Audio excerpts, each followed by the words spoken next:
गजाननाला वंदन करून, मातपित्याला नमन करून आज मी तुम्हाला गीतेचा 17वा अध्याय सांगत आहे. जे श्रवण केल्याने सर्व दुःखातून मुक्त होऊन मन शांत होते आणि घर धनधान्याने भरून जाते. ओम नमो भगवते वासुदेवाय.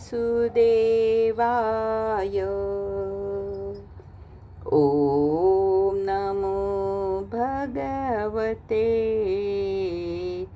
वासुदेवाय.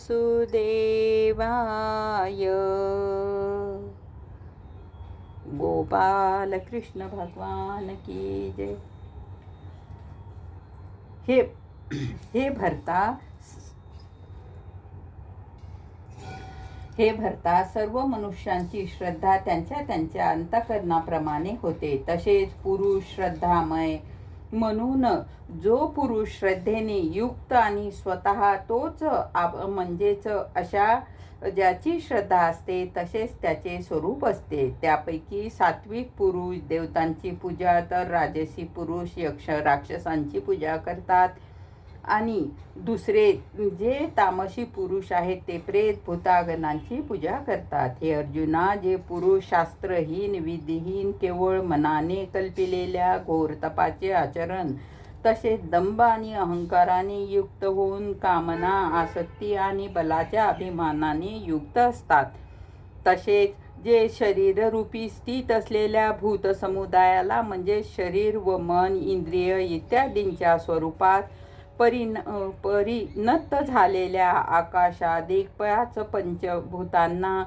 आणि अंतःकरणामध्ये स्थित असलेल्या या अंतर्यामालाही कृश करणारे आहे, त्या अज्ञानी लोकांना तू आसुरी स्वभावाने जाण. हे अर्जुना, श्रद्धा अशी 3 प्रकारची असते.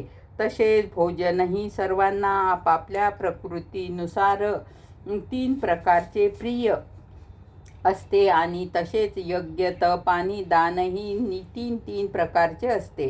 त्यांच्या या निरनिराळ्या भेदांना तू माझ्याकडून श्रवण कर. आयुष्य बुद्धी बल आरोग्य सुख आणि प्रीती वाढविणारे तसेच रसयुक्त स्निग्ध आणि स्थित करणारे स्वभावतः मनाला प्रिय वाटणारे असेच आहार म्हणजेच भोजन करण्याचे पदार्थ सात्विक पुरुषाला प्रिय असतात.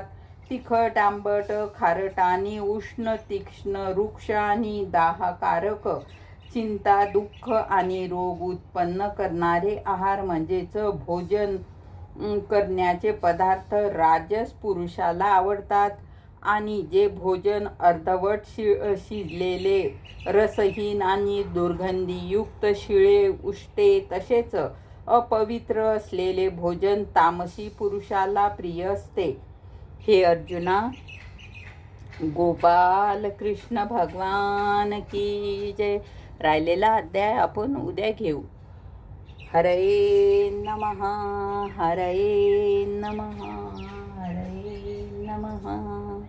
ओम नमो भगवते वासुदेवाय. ओम नमो भगवते वासुदेवाय. ओम नमो भगवते वासुदेवाय. गोपाल कृष्ण भगवान की जय.